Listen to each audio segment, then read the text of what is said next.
This is supposed to be my ripping off the band-aid video because I've been holding back my voice. I've been holding back making videos, just overthinking and being insecure about every step of this journey. And I'm in one of those phases right now when I'm trying to make everything perfect.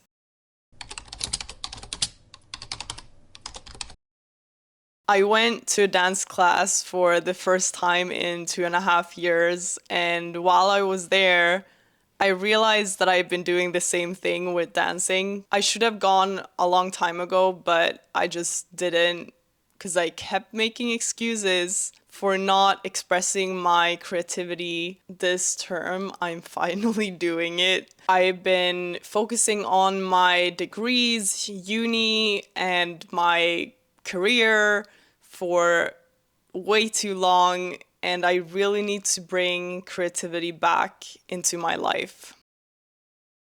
So, a couple of days ago, I was talking to one of my closest friends. She was telling me about her struggles at uni. She moved out like 6 months ago. She really loves the courses. There is nothing wrong with like the content of her degree, and she is so passionate about learning, which is something that we share. But the people around her are not, they're not even close to being it. It's just people that you cannot vibe with. They are uptight and rigid. At the same time, some of them are like bullies.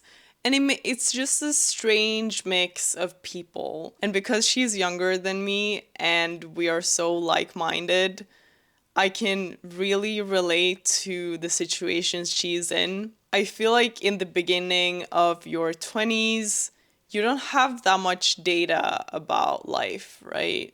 It's the first time you are in most situations. It's the first time you are in a university setting. It's your first time living on your own without your parents being there every day for you. You might have also moved away from your childhood friends, so you don't really have that community that you used to. I've struggled a lot as well with being in kind of the wrong settings, just around people that you cannot really connect with in the right way. It almost feels like you have been dropped onto the wrong planet, and now you have to deal with all of these people that don't get you at all. Their soul level is just not as developed, I guess, as it would have to be for you to vibe with them, if that makes sense. Anyways, I just recognize a lot of the situations that she is currently in. And also, I'm so happy that I'm not dealing with that anymore. I wish I could have told myself the things I told her and that I want to tell you guys. I've also noticed that a lot of these phases occur at the same time as you're growing apart from your childhood friends. So you're not only feeling out of place in your new setting, you also are feeling out of place with your old setting. And that is a confusing place to be in because the ground is shaking beneath your feet. And growing apart from your childhood friends is a whole chapter of sorrow in itself. It really takes a toll on you to have to deal with that. And especially when you're kind of aware of it happening, you can kind of see it from an outside perspective. Just like day by day, you can feel that something is not right. You can't put your finger on what it is. You just know that you're not vibing in the same way you used to 5 or 10 years ago. And that can be a really scary place to be in because there is no, or it feels like there are no guarantees that you will make new friends and that you will meet new people. But trust me when I say that you have not yet met everyone who will love you. There will be a lot more people who will love you. and they are out there somewhere. So you have to make space for them. If you keep clinging on to people who are still, yeah, working on their soul growth, to put it respectfully, you will just hold yourself back. That's the honest truth of it. I actually read something the other day about how the friends we make are on the same psychological level, or yeah, dealing with the same psychological trauma or psychological level as we are currently. And as time passes, you either grow together or you come to a point of getting past that psychological issue or challenge in your life, and basically you're gonna grow apart. So I think a lot of times we just see friendships like we make a new friend and we think about it as I'm gonna be friends with this person for 10 or 20 years. But that's actually very, very rare because people are going through so many different things, and you don't really have like control of all the factors. And most people will, yeah, probably get into a place that are not kind of on par with where you're going. So what I'm trying to say is it's fine. It's a natural thing that happens to all of us. Anyways, we were just like talking about her struggles, and I was trying to be there for her. And then she asked me, what if I just leave?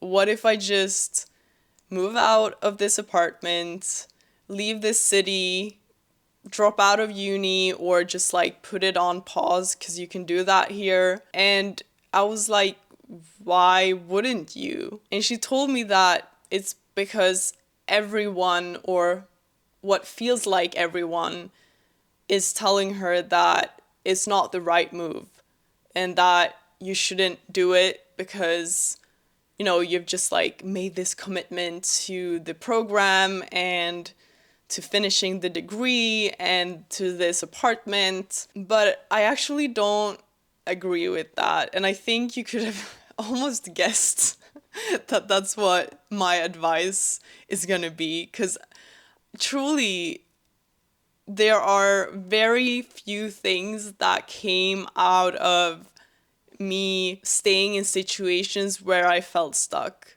Of course, you have, like, there are learnings to be had there, but at the same time, some of the most, like, unexpected things, like relationships and situations, came out of me just doing something crazy. And a lot of times it doesn't have to be, like, I don't mean crazy in, like, oh, you have to move to the other side of the world. A lot of times crazy means just like not following social norms. And I can literally give you a very practical example of this. So generally for me, I don't like routines. If my life is too routine filled, if you can say it like that, I get very bored and I just like can't deal with the situation. I feel so restless. So I need to mix it up. And for me, that means like it could be simple things, not like not eating with my coworkers during lunch. Not because I don't want to be with my coworkers, but because lunch is gonna happen for me at 2 p.m. and not exactly at 12, because yesterday and the day before I had lunch at 12. I know it sounds like crazy. And you know, when you live in a country like Sweden, where there is so much like consensus culture, like you have to follow what everybody else does. And if you like break out from that, people might not appreciate it. Let's just say that.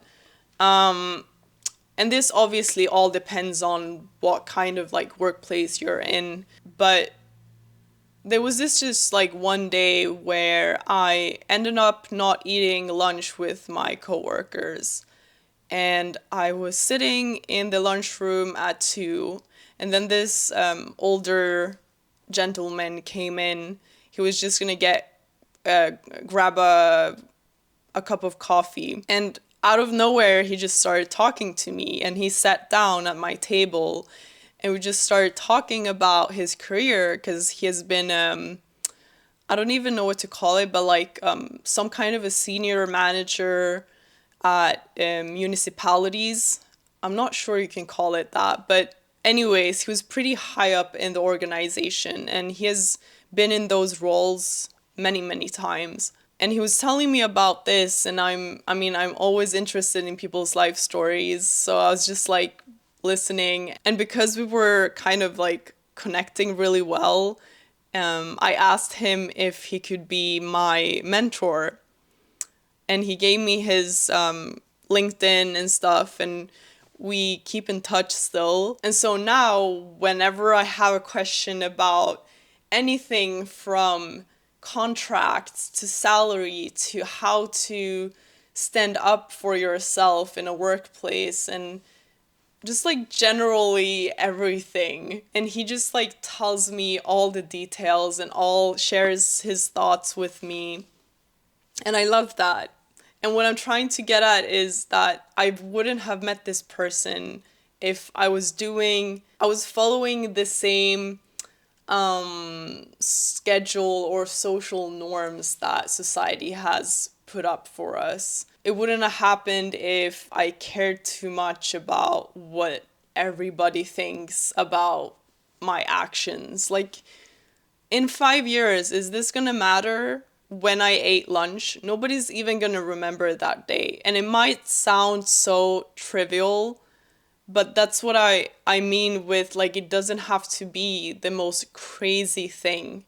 It could be something very simple, but in your cultural context, in your specific workplace, or in your class, it might be a little bit crazy. And there might be people who are not gonna approve, but you're gonna do it anyway because your soul needs it.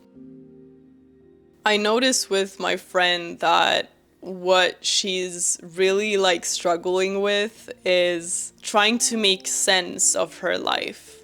And a lot of that might come from the pressure you're like putting on yourself, that you have to figure out what this life is all about, and you need to find like a life meaning and a life purpose. Like, what was I put here on this earth to do? But there might not be an answer to that, or not in the way you might think. I try to rephrase it or reframe it in my mind as, what makes me excited right now? I can't know 5 years from now what will make my soul excited, but I do know right now what makes me feel alive. So that's what I need to go after. And it just takes away a whole lot of that pressure of figuring everything out in this specific moment. You don't have to do that. And if you're feeling stuck, make the choice, the active choice, to be unstuck.